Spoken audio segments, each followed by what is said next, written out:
Hello and welcome to this webinar titled Effectively Integrating Case Studies in the Microbiology Classroom During a Pandemic, hosted by Wiley and the American Society for Microbiology Press. This is a very important topic applicable for any instructor who wants to use case studies in their education. Thank you for joining us today. I'm Christine Charlip, Director of the ASM Press. Together with Wiley, ASM Press publishes more than 80 titles in the field of microbiology, including general microbiology texts and lab manuals, and specialized high-level texts on subjects such as food microbiology, virology, and bacterial genetics. Recently, we published the second edition of Outbreak, Cases in Real-World Microbiology, written by today's speaker. Before I introduce Rod Anderson, please note that you are in listen-only mode to avoid any background noise. However, I invite you to type your questions for Rod while you're listening in the question box in your control panel so that Rod can address them during the Q&A portion of the webinar. This session is being recorded, and in a few days' time, you will receive a follow-up email link to the recording. So now I'm pleased to introduce our speaker, Dr. Rodney Anderson, who for many years has taught microbiology at Ohio Northern University for both majors and allied health students. In addition to science students, his books introduce non-majors, concepts in disease and society, and he's introduced the world of microbes to children. He is a past chair of the ASM Conference for Undergraduate Educators, which developed the core curriculum for undergraduate microbiology courses. So now, over to you, Rod.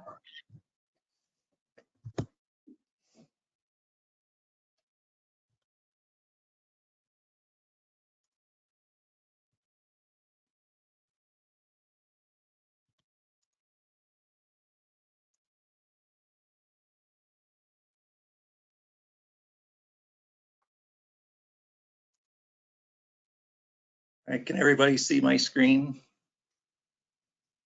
All right, today we're doing effective integration of case studies into the microbiology classroom during a pandemic. Learning objectives today are that participants will be able to list several reasons for using case studies in an introductory microbiology course, explain the classroom process required for implementing case studies in the classroom, and that they be able to describe several variations that can be used when using case studies during COVID restrictions.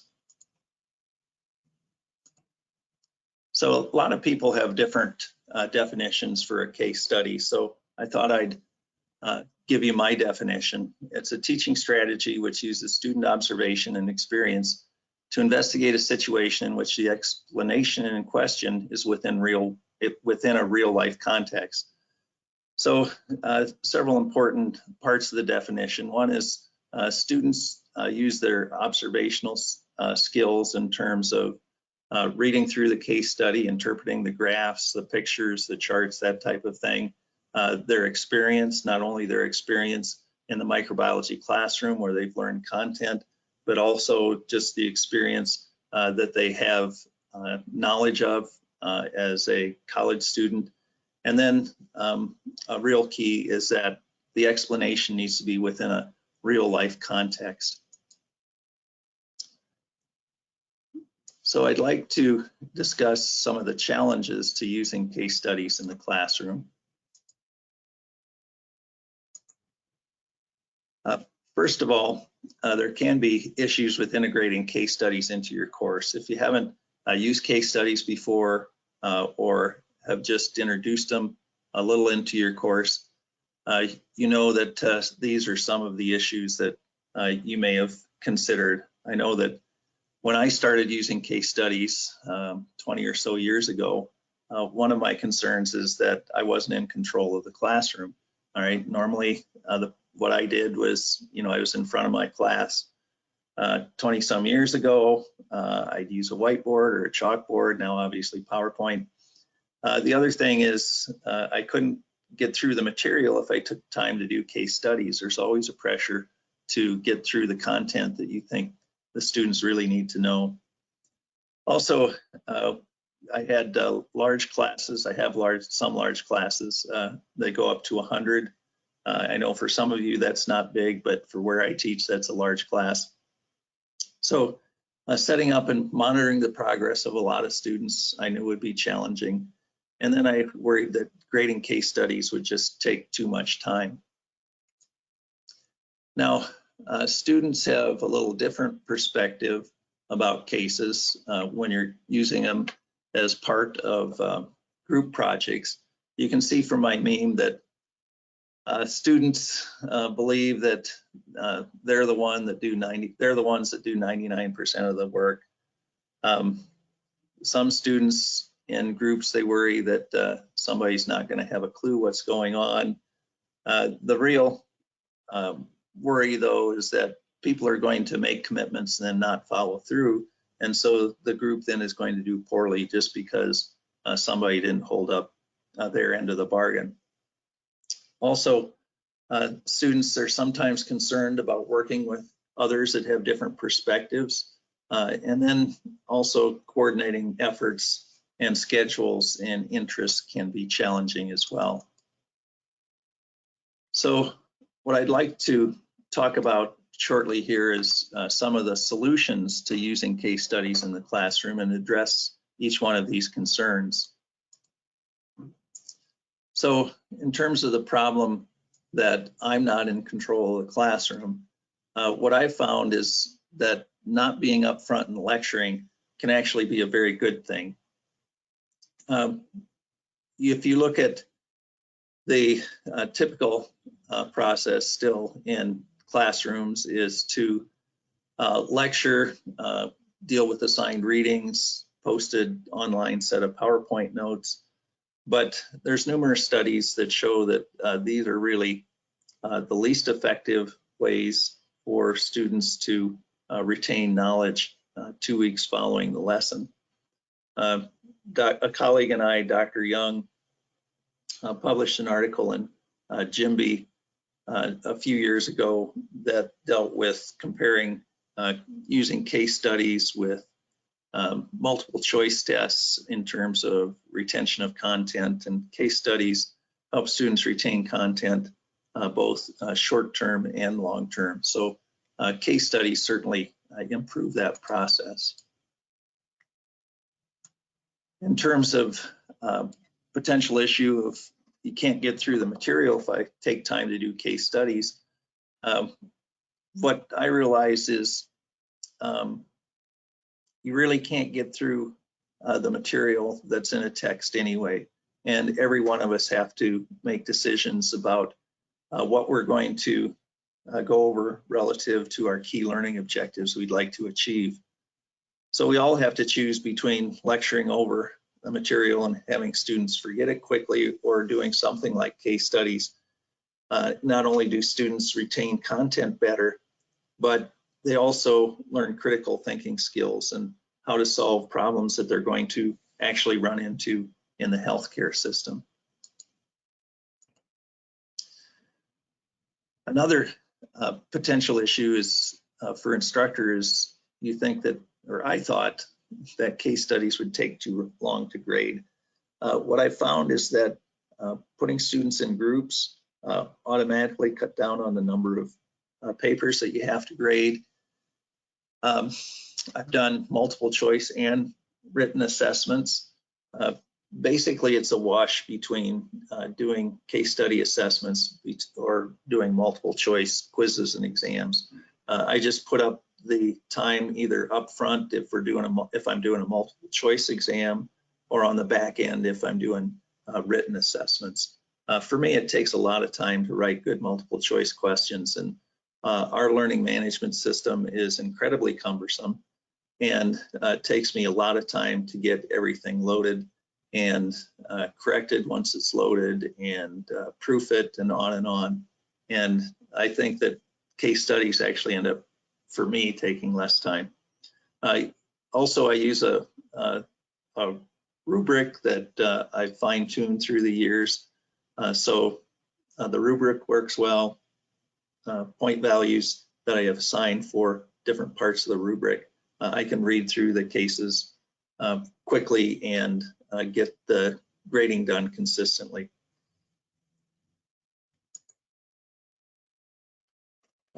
For students, the biggest issue I have is excellent students getting frustrated because they feel like they're carrying the load, and poor students relying on the excellent students to do most of their work. So my solution to that is to work in cooperative learning groups where individuals work together to get the job done, and there's a common reward, so it reduces individual competition. And then I use formative feedback where the students write out how they can, first of all, what they've contributed to the case study. The group talks about what has worked and what doesn't work and how they can improve. And that gives feedback to the group so that they might be able to deal with some of those issues. And if necessary, I'll get involved and help the students work through those. For students who are worried about working with people with different ideas and perspectives, the way that I try to help that is I set up a clear set of expectations, both group members and leaders of the group. And I remind them that the group projects that I have them doing are going to model real world experiences that the students are going to have as they start their careers.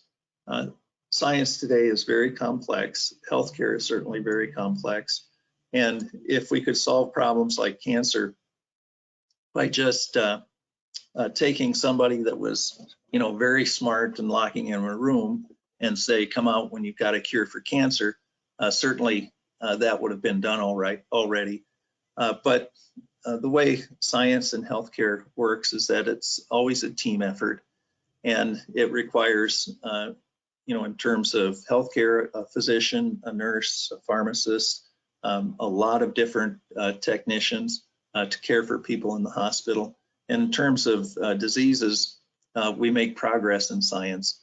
Seldom do we come up with cures that are going to end the problem. Coordinating the efforts of schedules and interests of many people sometimes is not simple. So I make sure that each group has a group leader, and I'll explain about how I choose that in a little bit.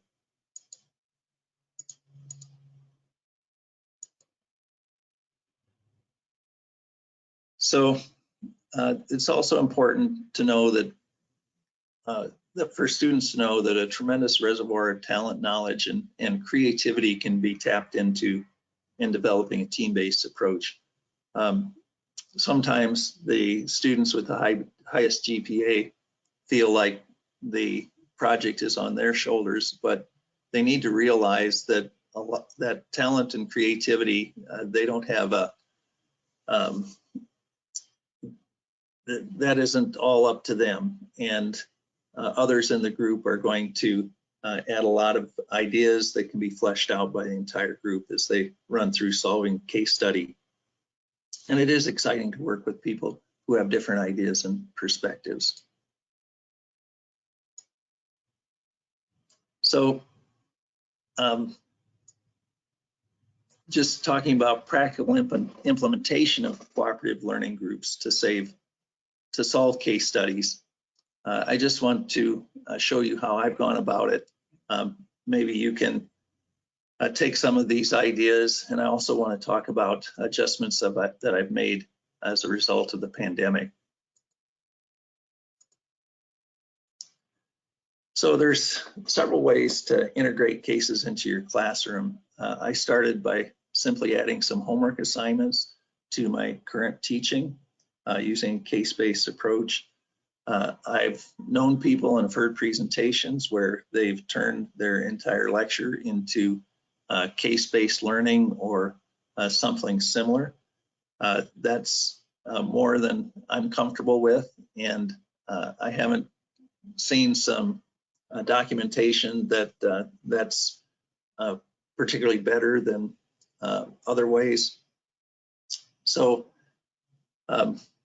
what I do is I have 5 different class periods during my semester that are devoted to case studies, and actually 6 when I talk about preparing students for the case studies.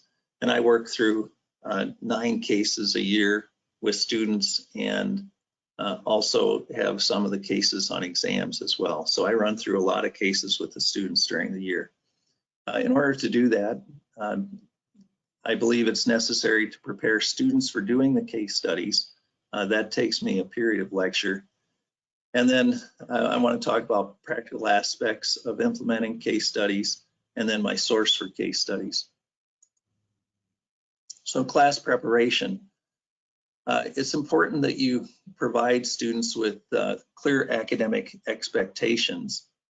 Some of the typical questions that I ask during a case may be something like, how would you treat this disease? And certainly that would be a common question you'd ask as part of a case. Well, do you want the students just to give you a class of drug that's going to be used as an antibacterial or antiviral or antifungal agent? Do you want the specific drug? Do you want dose, delivery, and duration of the drug?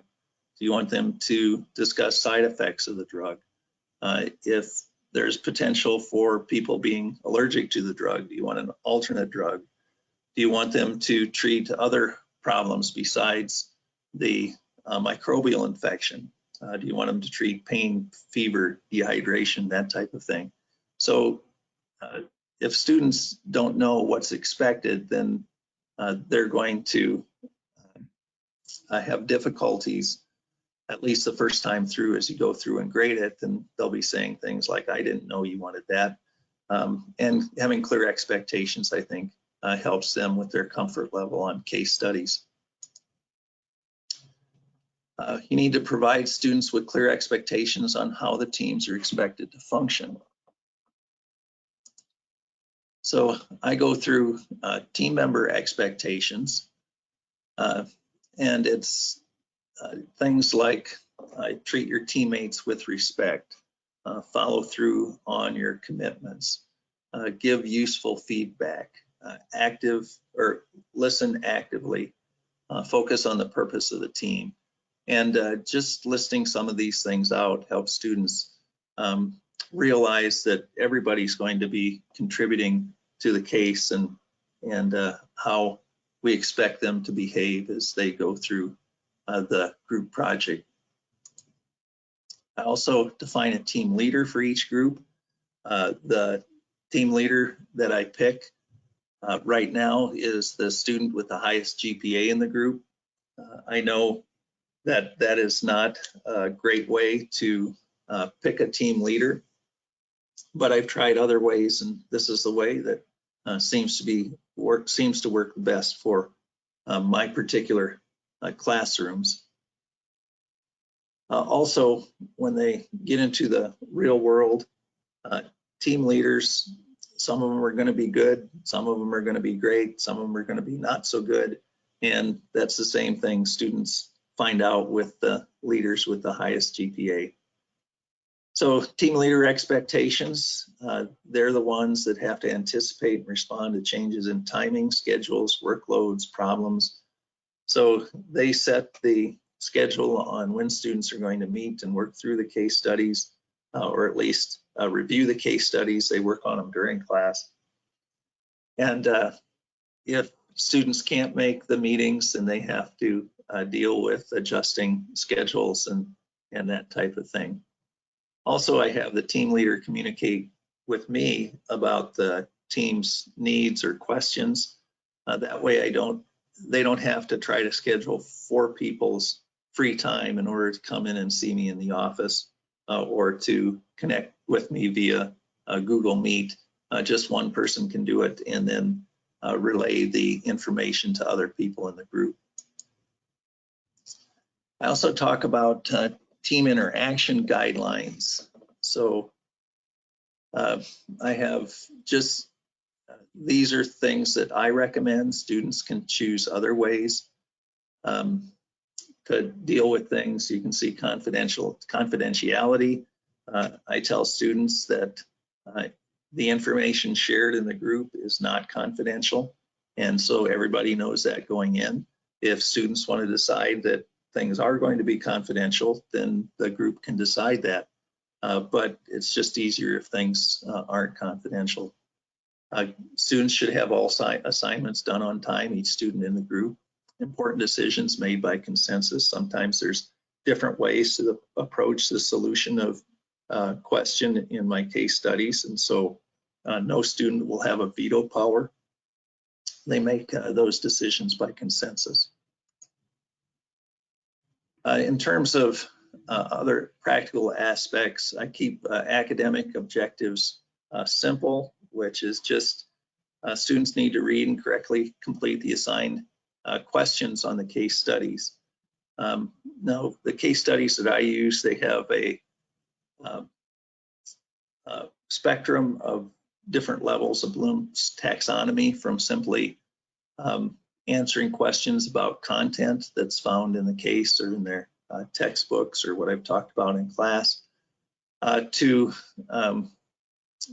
creating, evaluating, and analyzing the solutions that they come up to some of the questions on the cases. I also include a social objective. Now, this seems kind of strange, but I teach majors and non-majors.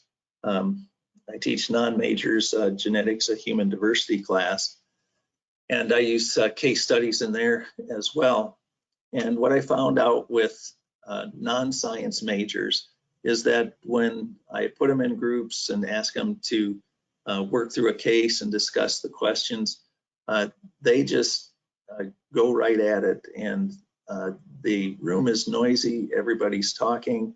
I can go around to the different groups and listen in and ask questions, and I love working with non-majors at that level. What I found in the last probably 5 to 7 years with this cohort of students is that when you put them in groups, I don't know what it is, but they're real hesitant to discuss their opinions and to give answers. And so with my first cases that I do, I assign the cases and ask them to discuss the questions, and I've got very little interaction going on. So my social objective for the first case that I assign is that everyone must verbalize at least one idea for prevention of the assigned disease.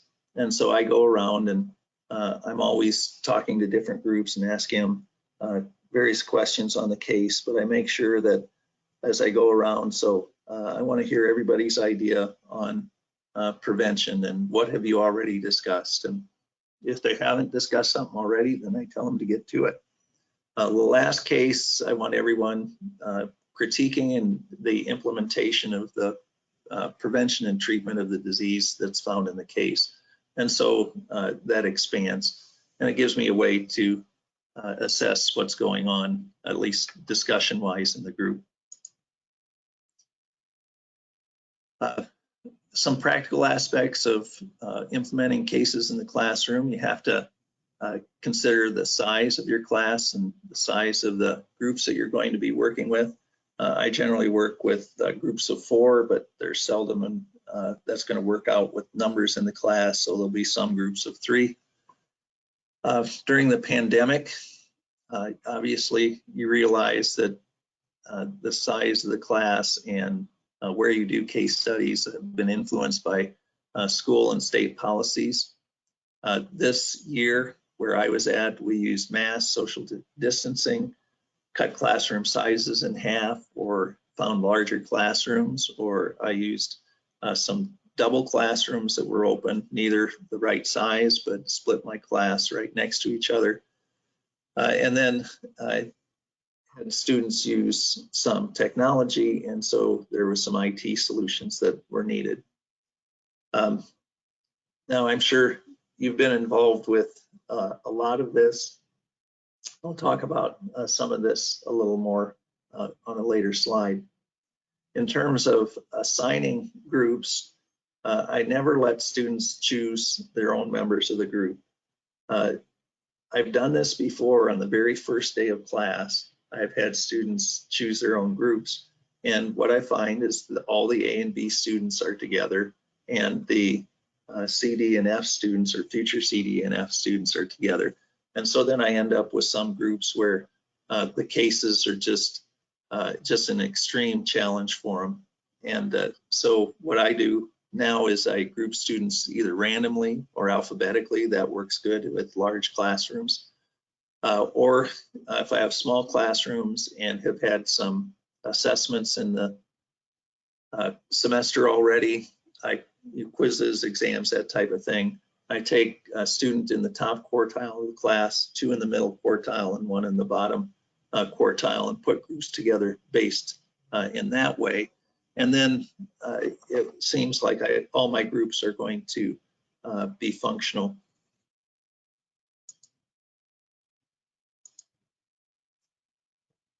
In terms of structuring your learning groups, you have to consider room arrangements. So I move tables and chairs around so students can interact easily.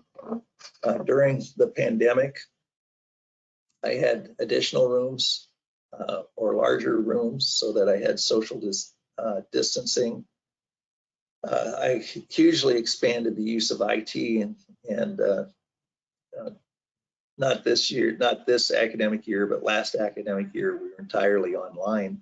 I still did case studies, but I had students use Google Meet or Zoom, and then use Google Docs to share information with everybody.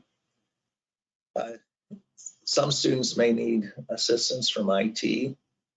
To be honest, I never found that an issue because students know the Zoom technology and the Google Doc technology a lot better than I do. They've been using it through their high school years or earlier years in college. And so the only issues I had were some students with different computers, old computers, that type of thing, that may not have been able to process things as quickly. And then our IT department had extra computers that they would loan out for the semester so that students would be able to communicate effectively using distance learning. Also, all my materials had to be disseminated on my learning management system. Our learning management system is very cumbersome, like I mentioned earlier, but nevertheless, all the materials, the cases, and instructions for using Google Meet or Zoom or Google Docs, all that kind of stuff went on the learning management system, just in case students weren't already aware of how to use it. Now, some of the materials that you need for using case studies is, first of all, you need a source for case studies. I've always used real case studies. I've never made anything up. I believe that real life scenarios are taken more seriously by students. When somebody gets, say, a flesh-eating disease infection and 3 days later are dead, this is not something that's made up. I know people where that has happened when somebody gets a MRSA infection at post-op from a coronary bypass. Again, I've had friends where that's happened too, unfortunately. And so these are real life scenarios. Also, real life scenarios in microbiology allow students to see that should be some of the complexities required for real world solutions. When you make up problems, typically you aren't including or you're just focusing on students getting to one particular answer. Real world problems that students are going to run into, you've got to work through a lot of stuff that may not specifically apply to the infectious disease, but this is what healthcare systems have to deal with. Now, if you write your own cases, for me, it took about 1 week of my free time. When I first started doing cases, I wrote all of my own. I wrote about a dozen cases a semester based on how many I did in class and how many I used in exams. I got pretty good at it. I could crank one off in about 6 hours. But how much free time do you have in a week? Sometimes you're trying to squeeze an hour or two out of your day. And so writing case studies, let me tell you, is a real challenge. You can use a published resource. This is what I do. I use the book I've written as a result of all the case studies that I'd written for my classes earlier on. And regardless, so you need something that has a significant number of cases and that covers each different system of the body. That's so you can coordinate your case studies with your lecture material. You can have different case studies on a similar topic that are different levels, that some cases fit your students better than others. And it also allows you to choose different cases between different semesters, years, or courses.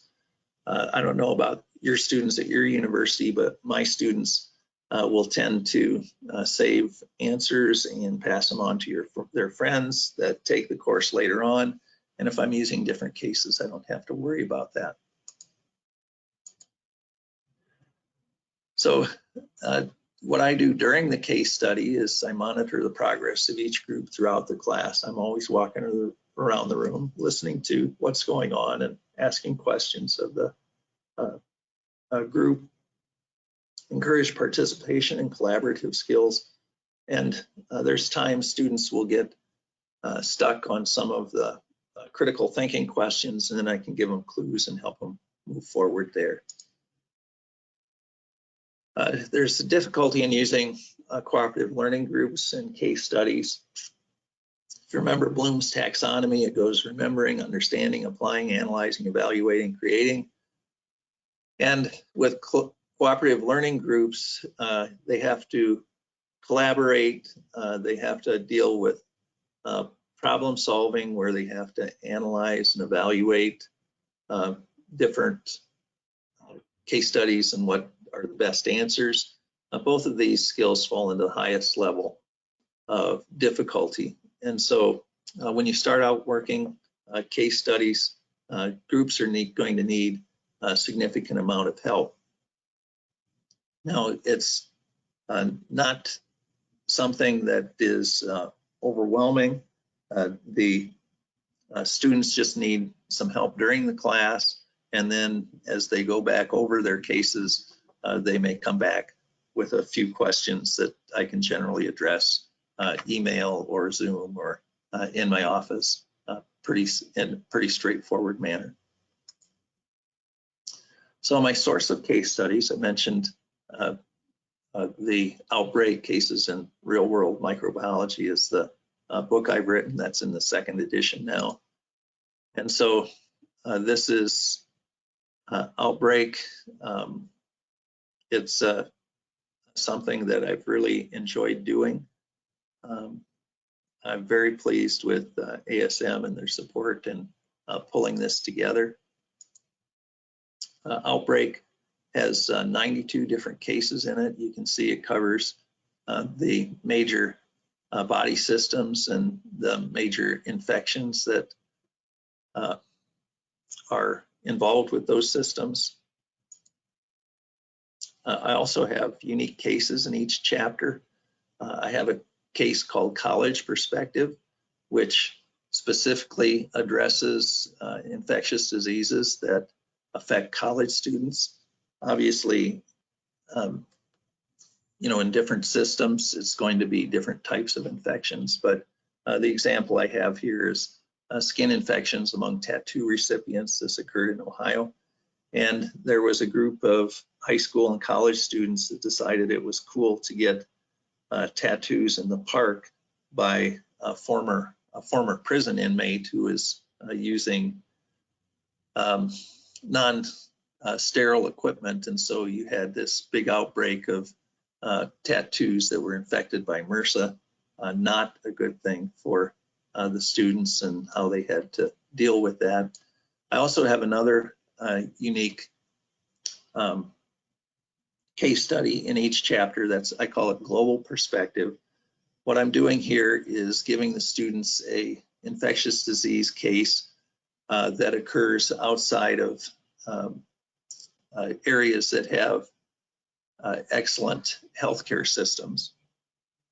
And it lets students know that even in the US, where our healthcare systems has flaws, it's still just an outstanding, excellent healthcare system. The example here, an outbreak of pneumococcal meningitis occurring in the Central African Republic.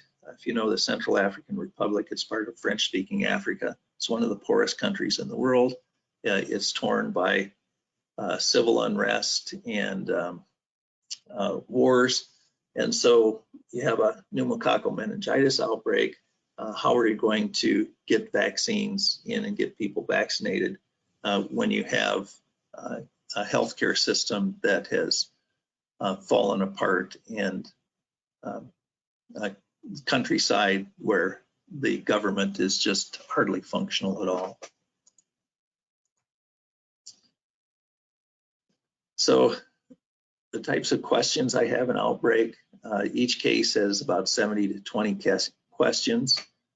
The cases always include several content questions, several diagnosis questions, and several reason it out questions.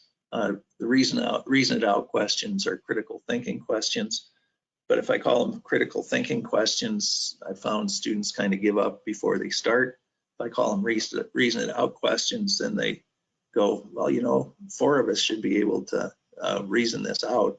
They tend to not be intimidated and move forward on those better. This was a case dealing with Clostridium perfringens, gas gangrene. I also have end of the chapter reference material. So the reference material always includes etiology, transmission, diagnosis, clinical signs and symptoms, pathogenesis, treatment, prevention, and it covers each of the diseases that are part of the case studies in the chapter. This helps the students not have to look in 9 different places in order to find the information that they need. It's right there in the case study book.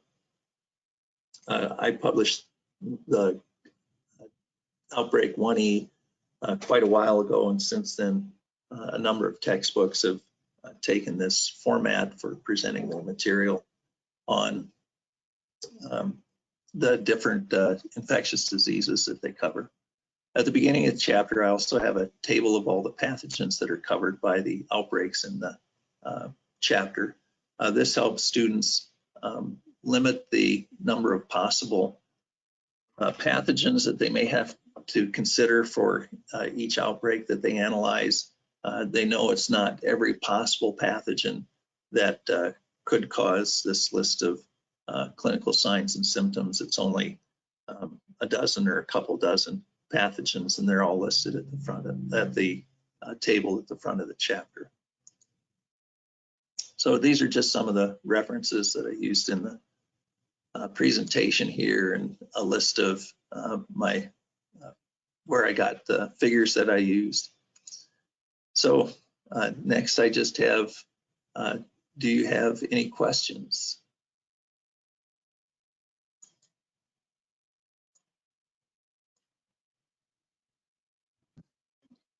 Thank you very much, Rod. There have been quite a few questions that have come through in the questions box, and I will address them now. In particular, there are some questions about your teams and how you form them. So what are your thoughts about rotating who is the team leader for each case study? Team leaders seem to have several extra responsibilities. Do they receive any grade recognition for the workloads? And do your students sort of switch roles during the activity, one being a leader, one being an organizer, one being a note taker? Yeah, I've done the leader, note taker, organizer before, and I found that the organizer and note taker roles, they just kind of fall to the students that have those skills, they'll just automatically step in and do that. If I assign those roles to people that don't have organizational skills and things like that, then I get a lot of complaints in terms of the feedback I get from the group. But that rotating those is a good idea. It helps to, I think it would probably help to develop those skills in students. As far as the leader goes, you know, I'm glad you mentioned that. To be honest, I've never thought of rotating the leader. In terms of the leader getting extra points for being the leader, they have significant extra responsibilities, but I just tell them that students that have the highest GPA, they work harder than everybody else anyway, or that's obviously a generalization, but it seems for the students. And the feedback that I get is, and I've done this for 20 years, I've never had a student write, you know, I'm really upset that you made me the leader for 5 case studies or whatever, is something that seems to go okay just for me. That's great. There's a question about when a student has had a personal experience with a disease situation, they might be uncomfortable completing a case study due to that personal experience. Have you had anything like that happen? And if so, how did you respond? I've had some students have STDs, and you know, I'm just amazed that students are, you know, they just share that stuff. They share it with me. I've had some students come and talk to me personally about situations where they've had family members deal with the disease, you know, dying from influenza, that type of thing, grandparents. And they bounce those off of me, and I get a chance to listen and empathize with the students. And I encourage them to share those experiences with the other students if they're comfortable. Students need to realize that infectious disease is still one of the banes of mankind. And, you know, when people are injured or, you know, have problems as a result of meningitis or things like that, I think it, just like using the real world case studies, it adds more depth and poignancy to and importance on doing their job well when they're fighting infectious diseases. Thank you. There's a question from someone who teaches at a community college and said that many of his or her students have had a challenge in trying to organize and meet outside of the classroom during the pandemic times. Wondering if you encountered this, and if so, how did you help alleviate that problem? I had students are good at meeting late at night. They aren't good at meeting early in the morning via Zoom and stuff like that. The students that are least flexible in my classes are students who have young children and or children that are in high grade school and junior high, because then you have athletics and all that kind of stuff in the evening, and parents have way added responsibilities. It's not something that I've worried about. I just we work the case studies in class. They get almost all the material, all the stuff done in class. And then I tell them you're required to meet one more time outside of class. You've got a week to complete the assignment. And given a week, even busy parents and things like that can block out an hour where it'll coordinate with other people's schedules to review the answers to the cases so that people feel the answers are going to be complete and correct and that they'll do well. on the grade when they turn these things in. Thank you. There are so many excellent questions. I want to say that I think ASM Press will work with Rod afterwards to produce a set of questions and answers that will be shared with the attendees later on, because I don't think we're going to have time to get to all of these questions. There was one question about sharing your grading rubrics for your case studies. Is that something you can do? Yeah, I thought about putting it on the PowerPoint, but it's a little more involved than what would fit on a couple slides. So yeah, I'm certainly willing to show you the grading rubrics that I use for the case studies. Great. We'll do that after the fact. There's several questions about how to avoid having the students have access to the answers to the case studies via the internet or other sources, and how often you switch up case studies. I know you addressed sort of not reusing case studies very often, but what would you recommend to try to keep the students from finding information outside the class, you know, that they should not? Yeah, the answers to the case studies aren't published, so it's not something that's just out there. From year to year, I suppose students from schools could put stuff out there, but again, it takes me 3-4 years to cycle through to cases that I've used before.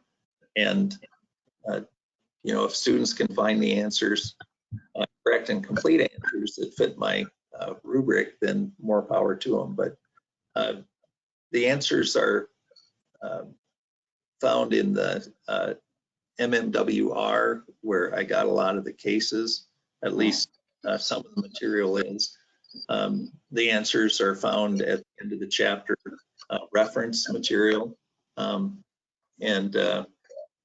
So the key thing is students have to look up answers from peer-reviewed articles and find that, and then present it in a way that is going to communicate that effectively. There have been a lot of questions about the sources that you use to create the case studies. Can you talk a little bit more about that? Yeah, a lot of the sources were a morbidity and mortality, a weekly report for the outbreaks. The sources were the Emerging Infectious Disease Journal for the outbreaks. A number of the outbreaks were taken from popular press type things. You know, the cholera outbreak in Zaire was taken from popular press, and I assembled that.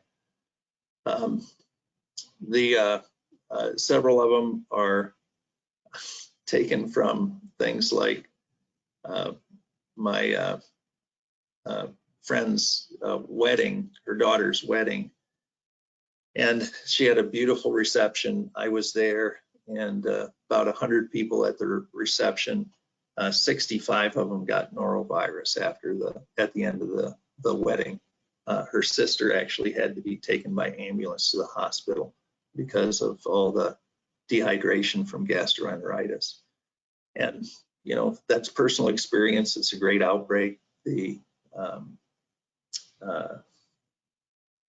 county health department investigated that, found out that there was a pipe from the toilet from the bar above that ran right over the ice machine and leaked sewage into the ice machine. And so that was the outbreak there. Not very pretty. I was real happy I didn't get sick. But so some of them are personal experience. So there's a couple of questions about how you teach. So the question is, what do you consider a good pace? Do you assign one case study per class or several, or send them as homework?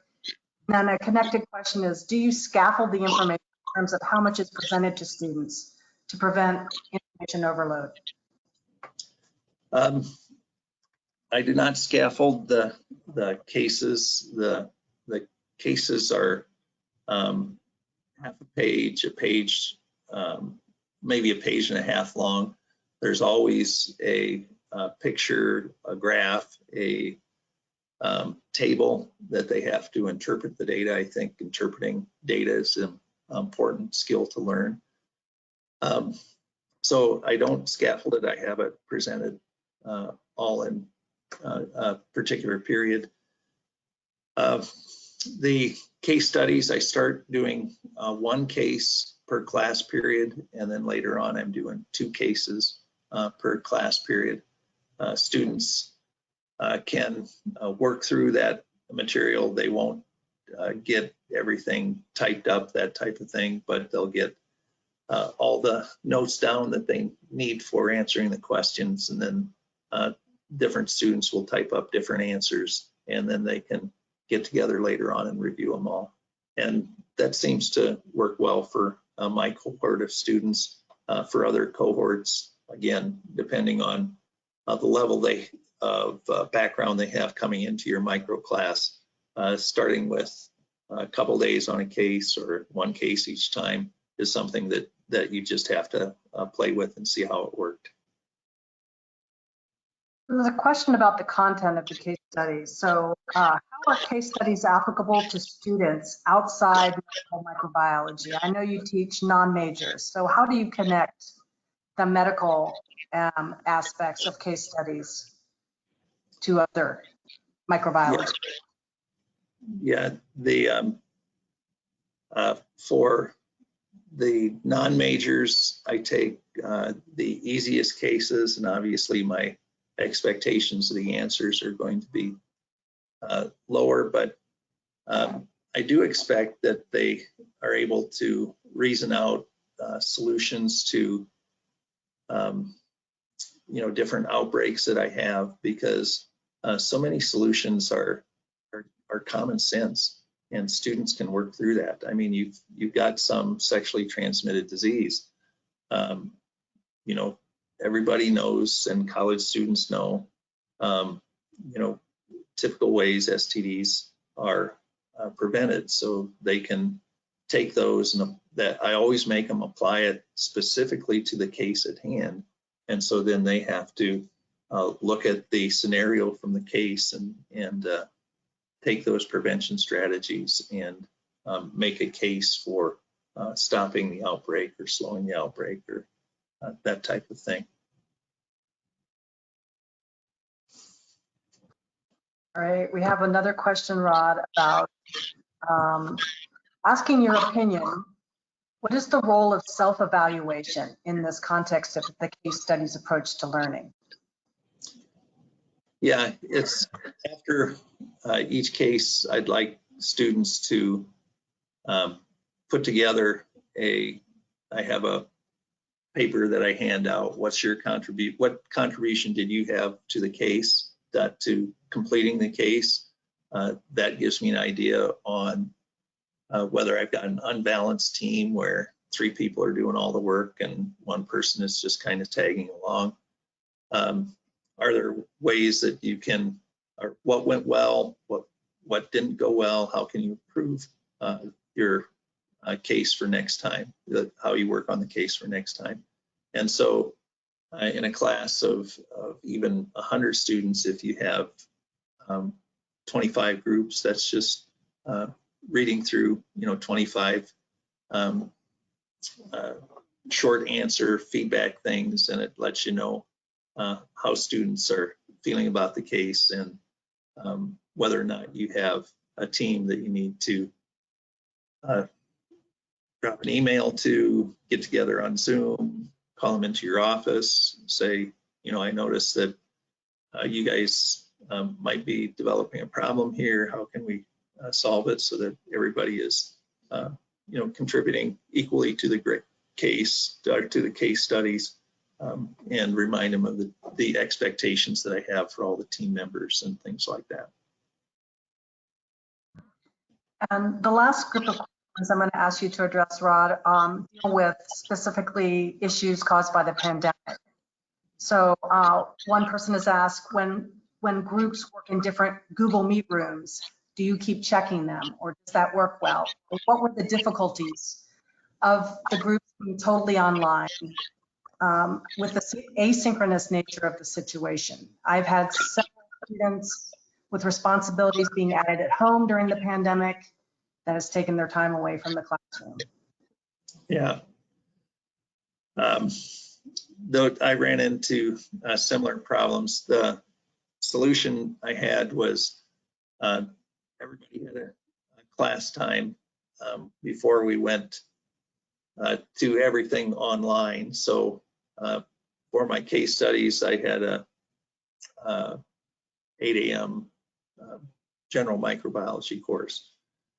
And so I had everybody get online for the